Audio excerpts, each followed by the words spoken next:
I'm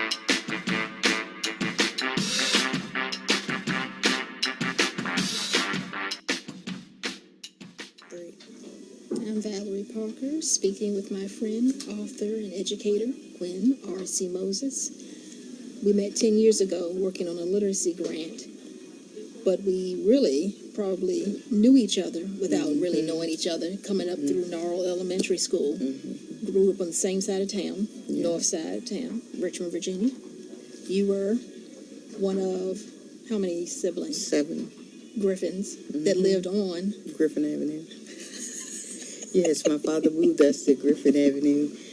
We had the same telephone number as our address, 3212915. Wow. And also we had the lettering of the address, and we had the numerical value of the address on our home. So literacy was very rich at an early age for me.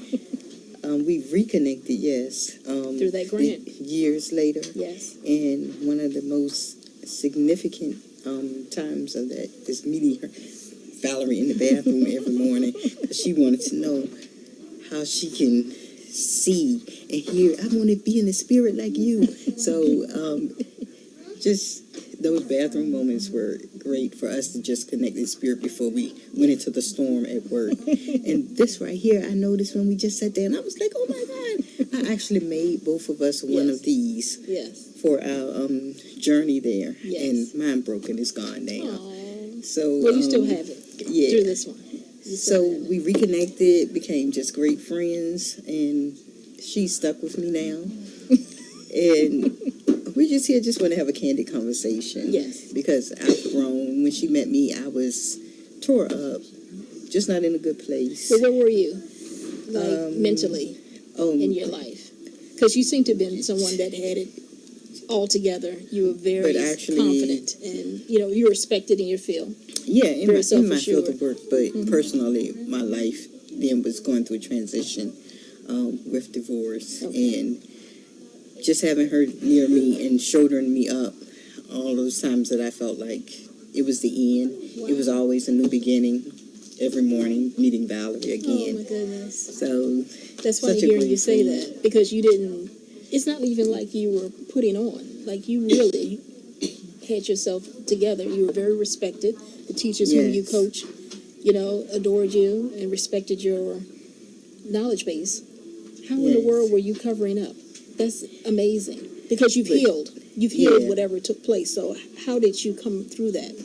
I believe just going through the healing process while I was there with you. Wow.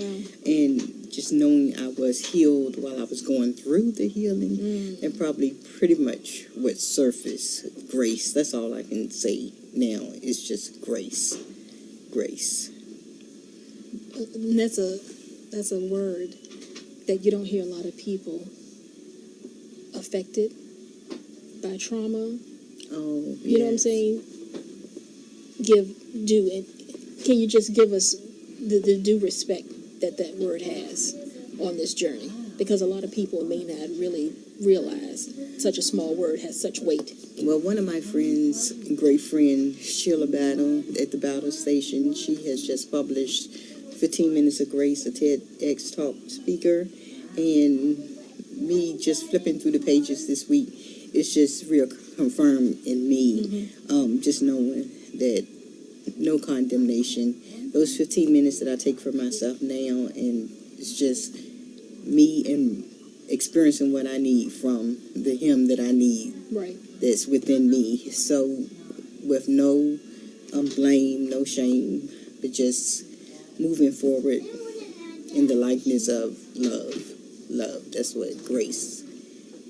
Just that's all. That's it. That's it. There's nothing else to say. Yeah. And that must be what's carrying you as you take yourself through this doctoral program. Yes. So on your journey, I'm on the crest of completing my doctorate program, and I'm sharing it now. I've held it to myself as a secret for many years. Right. But I know as a little girl, I actually wrote a letter to myself, and I was just expressing in that letter that when I remember I was like 8 or 9, I was sitting and pulling the hair of dolls, and because I wanted my hair to grow, but now you see my hair is reaching my shoulders. And my dad introduced me to one of the principals in Richmond City Public Schools, and when he introduced me, that was years ago. He had all these letters behind his name, and I came home and I told my mama, I'm going to have all those letters behind my name. I didn't know what those letters were meant for, but I was just so impressed with the little business card he gave me. And now, actually, yeah, from an AA, BS, to an MED, and now I'm on the crest of the next degree. So, That's amazing. just as a kid, I knew for myself somehow within that was just so much more of me than just being one of the 7, which was a pack. Yes. Great experiences as a kid because I always had a team to play with.